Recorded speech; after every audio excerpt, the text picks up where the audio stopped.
Hey girl, welcome to the Get Your Guy Coaching podcast. My name is Anwar White, but you can just call me your own personal dating and relationship coach. Each week, you'll hear actionable advice, tips, and strategies that you can implement in your own love life.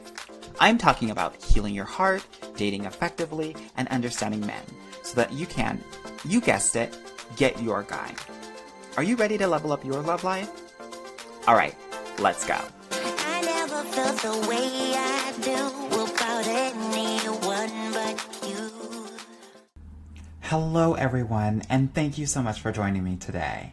Today I wanted to talk about love abundance versus love scarcity.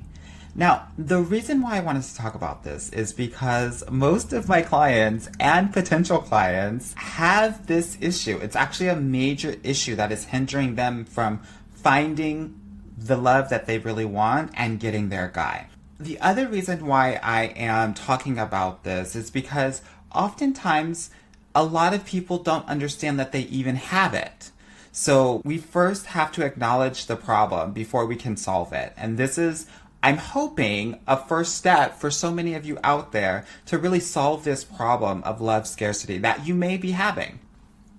Based on my experience with some of my clients and some of the women that I talk to every day that come into my DMs and message me on social media or randomly send me a message on my website, is that they have been so focused on school, college, their career, that they haven't actually taken the time to really prioritize their love life for a variety of different reasons. Right? Whether they're avoiding it, whether they don't have a lot of confidence in that area of their life, if they don't have a lot of competence in that area of their life, regardless why they don't have experience in this love game, it's important to understand that that lack of experience is actually creating more of a scarcity mindset when it comes to love. And I'll explain that a little bit later. So, if you spend any time in the self-help space, which I'm assuming that you do if you're listening to this podcast, you're probably familiar with the term abundance. And I don't know about you super spiritual folks out there or how you define it, but here's how I think about it. When you're feeling abundant, you recognize that you're the catch, and whatever happens in your love life is on your terms. When you're feeling abundant, you never have to worry about whether he's gonna like you, or whether he'll leave you, or whether you're good enough, because you know that you are. When you're feeling abundant, you'd never consider wasting your time on some guy that really doesn't fully appreciate you. You'll kick him to the curb, and you won't even think twice about it.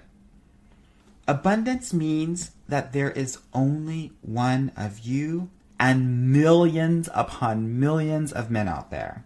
So you don't get caught up or too hung up on any individual guy until he demonstrates that he's worthy of you and your time. Now, don't get me wrong, girl. I know that that's super easy to say, but not super easy to do. And if you're like most of my clients, you're listening to me right now for a specific reason.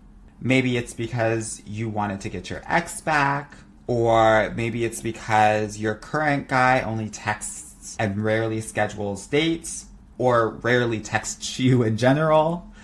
Maybe it's because you're sleeping with a guy and this guy doesn't want to commit at all. And you know it deep down inside. Or maybe you've been dating a guy for 3, 4, 5 years and there's no marriage in sight and you're just frustrated. And despite all of the signs from the universe, from God, from your friends, from your family, you still want to make him love you. Why? He's not treating you very well. He's not making you particularly happy or a priority. He's not helping you feel safe or heard or understood, but you're still obsessed with him. This means that you've given him the power over your happiness. Love scarcity is all about fear. You're afraid that you don't want to start over. Totally get it. You're afraid of being alone. Totally get it. You're thinking that you can't do better than this guy. Totally get it. And that you have to accept a relationship that doesn't make you happy.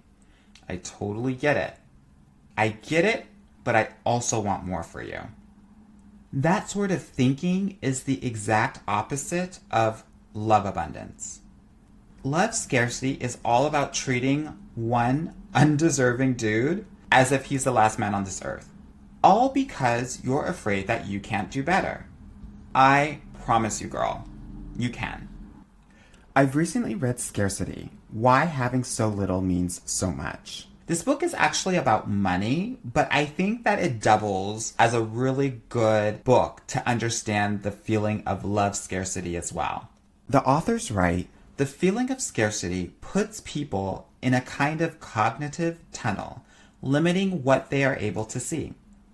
It depletes their self-control. It makes them more impulsive and sometimes a bit dumb. What we often consider a part of people's basic character, an inability to learn, a propensity to anger or impatience, may well be a product of their feeling of scarcity. If any of us were similarly situated, we might end up with a character a lot like theirs. An insidious problem is that scarcity produces more scarcity. It creates its own trap. For example, because they lack money, poor people must focus intensely on the economic consequences of expenditures that wealthy people consider trivial and not worth worrying over. Those without a lot of time have to hoard their minutes, and they may have trouble planning for the long term. The cash poor and the time poor have much in common with lonely people, for whom relationships with others are scarce. When people struggle with scarcity, their minds are intensely occupied, even taken over by what they lack. In plain English, if you are holding down 2 minimum wage jobs, can barely make ends meet, have no time to relax, have few loved ones, and don't know many positive role models, you will be inherently limited in what you think is possible. Now, I read all of that because I think all of it is so important. It's written that the feeling of scarcity puts you in a kind of cognitive tunnel, limiting what you are able to see. And this is why I remind my clients, right, that love is not only possible, but it's inevitable. You are going to find your person. It's just a matter of time. Whether it's 2 months from now, 2 years from now, 20 years from now, you'll find the person. It's said in this book that what we often consider a part of our basic character, an inability to learn, a propensity to anger or impatience, may well be a product of your feeling of scarcity, which is why you can't carry your anger, frustration, and mistakes with you. That means, girl, you have to leave your past behind and give each new man the benefit of the doubt, because your new man, your present man, is not your old man. Your new man and your present man is not your father, right? The author said the insidious problem is that scarcity produces more scarcity. It creates its own trap. And that's why I used every metaphor and tool to get your mindset to shift. If all of your friends hate online dating, if they're in miserable relationships and have given up on men, it's going to be hard for you to feel abundant about love. Because you lack positive experience, you must focus intensely on the dating process that married people actually don't have to think about, which is why it's exceptionally important to surround yourself with people in happy relationships. You know, people who believe in lasting love, people who are open to change, and yes, other optimistic, supportive single women on the same path. That's one of the amazing things that I think is important in my Get Your Guide program, being supported by a variety of women from different backgrounds, all focused on the same goal and supporting each other throughout that goal. Here's the thing. Someone who has been married for like 25 years may be sympathetic to your struggle, but she definitely doesn't necessarily get it. She doesn't understand the apps. She doesn't understand how dating is right now. But you need more tangible support. And that's what I try to do in my program. When you struggle with scarcity, your mind is intensely occupied, even taken over by what you lack, which is why it's possible to be too obsessed with falling in love, too obsessed with finding Mr. Right, and too obsessed with choosing the perfect guy. Now, I'm betting that most of your time isn't spent on the active pursuit of love, but rather beating yourself up for what you think is wrong with you, whether it's your flirting ability or your judgment or past judgment with guys, or the way that you communicate, or maybe you feel like you're too sensitive. That's the issue with scarcity mindset. It isn't simply that it's bad just for you. The real issue is that it's built on these really flawed beliefs. In other words, scarcity just isn't true. My entire program and what you will hear in this podcast is all about how you have complete control over your love life and how you can create new opportunities with men. Getting out of these limiting beliefs is all about changing your mindset. Once you can do that, then you can take action and get different results. Girl, you can totally do this. Okay, so let's break it down. What's the tea? The tea is that if you're single, you probably have some sort of dating or love scarcity mindset.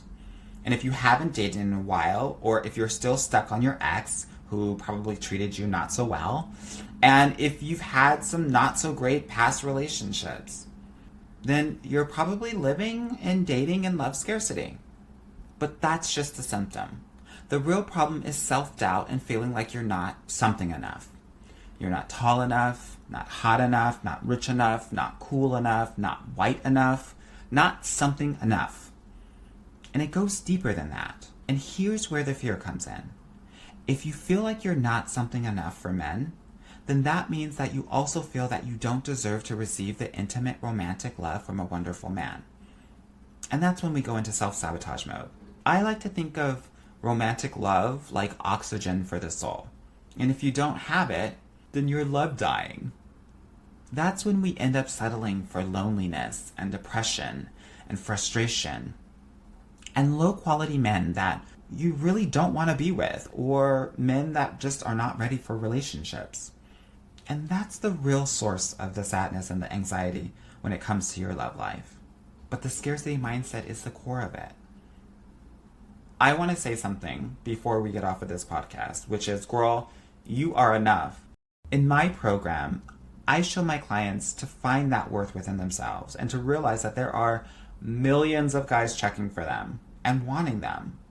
I show women how to date effectively so that they realize that there is no scarcity in this love game and that it was all made up. I want you to date with pure abundance, and you can do that. Okay, girl, you can do this. Sending you love. Hey girl, thank you so much for listening to the Get Your Guy Coaching podcast. If you like this episode and want to talk with me personally, please book a free consultation at www.getyourguycoaching.com/apply, or subscribe and leave me a review wherever you listen to your podcasts. Talk soon.